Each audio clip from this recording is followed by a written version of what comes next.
வணக்கம், welcome to family corner. உங்களுக்கு இந்த வீடியோ பிடிச்சிருந்தா லைக் பண்ணுங்கள், கமெண்ட் பண்ணுங்கள், ஷேர் பண்ணுங்கள், மறக்காமல் சப்ஸ்கிரைப் பண்ணுங்கள். இன்னைக்கு ஆப்பமாவு எப்படி அரைக்கிறதுனோ ஒரே ஆப்பமாவை வச்சு 3 வகையான ஆப்பம் எப்படி செய்யறதுன்னு நம்ம பார்க்க போகிறோம்.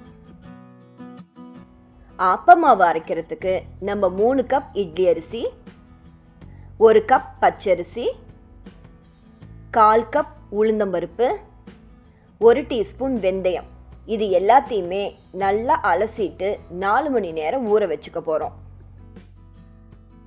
ஊறின அரிசியை கிரைண்டரில் போட்டு நம்ம அரைச்சிக்க போகிறோம். அது கூடவே 1/2 கப் தேங்காயும் சேர்த்து ஆட்டிக்க போகிறோம். அது கூடவே தேவையான அளவு உப்பையும் சேர்த்து அரைச்சிக்க போகிறோம். மாவு நல்லா அரைப்பட்டதும் நம்ம கிரைண்டர்லேருந்து எடுத்துடலாம். மாவை ஒரு 6 மணி நேரம் நம்ம புளிக்க வச்சு எடுத்துக்க போகிறோம். புளித்த மாவை நல்லா கலந்து விட்டுக்கோங்க. ஆப்ப மாவு கொஞ்சம் இலக்கமாக இருக்கணும். அதனால் உங்களுக்கு எவ்வளோ மாவு தேவையோ அதை மட்டும் எடுத்துட்டு நம்ம தண்ணி கொஞ்சம் சேர்த்து கலந்துக்கலாம். நம்ம ஒரே மாவை வச்சு இன்னைக்கு 3 வகையான ஆப்ப தோசை செய்ய போகிறோம். ஆப்ப மாவு கொஞ்சம் இலக்கமாக இருந்தால் தான் நம்ம ஆப்பம் ஊற்றும் போது அது எல்லா பக்கமும் சுலபமாக பரவி வரும். ஆப்பம் பாத்திரத்தை நீங்கள் அடுப்பில் மிதமான தீயில வச்சு சூடு பண்ணிக்கோங்க. அதுக்கு நடுவில் நம்ம ஆப்ப மாவை ஊற்றிட்டு அதை எல்லா பக்கமும் நம்ம சுற்றி விடணும். அதனால் ஆப்ப மாவு எல்லா பக்கமும் பரவி வரும்.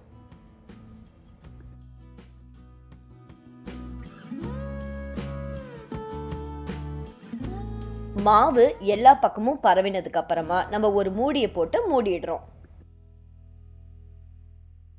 மாவு வெந்ததும் நம்ம அடுப்புல இருந்து எடுத்துடலாம்.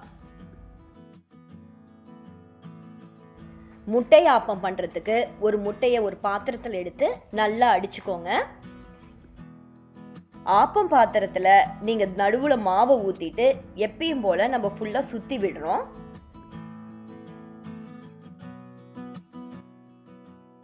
அதுக்கப்புறமா நம்ம அடிச்சு வச்சிருக்கிற முட்டையை அதுல சேர்த்து அதையும் சுத்தி விட்டுக்க போறோம்.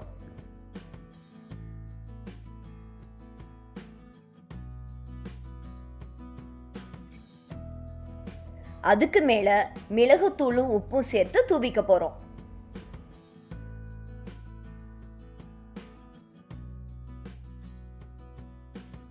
அதை ஒரு மூடியை போட்டு மூடி வச்சுக்கோங்க. முட்டை வெந்ததும் நம்ம பாத்திரத்திலிருந்து எடுத்துடலாம்.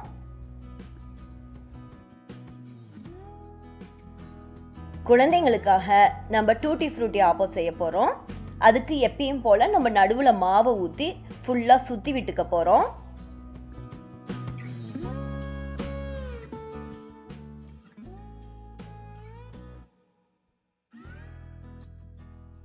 அதுக்கு மேல உங்களுக்கு எவ்வளோ தேவையோ அவ்வளோ டூட்டி ஃப்ரூட்டி போட்டுக்கோங்க. இதையும் மூடி போட்டு நம்ம வேக வச்சு எடுத்துக்க போறோம். ஆப்பம் வெந்ததும் நம்ம அடுப்புல இருந்து எடுத்துடலாம். நீங்க இதே மாவுல பல வேரியேஷன்ஸ் கூட பண்ணலாம். இப்ப டூட்டி ஃப்ரூட்டிக்கு பதிலா பொடிதாக நறுக்கிய கேரட், பீன்ஸ் அல்லது பொடி வச்சிருந்தீங்கன்னா நீங்க அதை கூட தூவி நம்ம குழந்தைங்களுக்கு பரிமாறலாம். மிக மிக சுவையான, எளிதான, ஆரோக்கியமான ஆப்பம் தயாராயிடுச்சு. இது எங்க அண்ணியோட ரெசிபி. நீங்களும் ட்ரை பண்ணி பாருங்க. உங்களுக்கு இந்த வீடியோ பிடிச்சிருந்தா ஃப்ரெண்ட்ஸுக்கு ஷேர் பண்ணுங்க. ஃபேமிலி கார்னருக்கு சப்ஸ்கிரைப் பண்ணுங்க. நன்றி.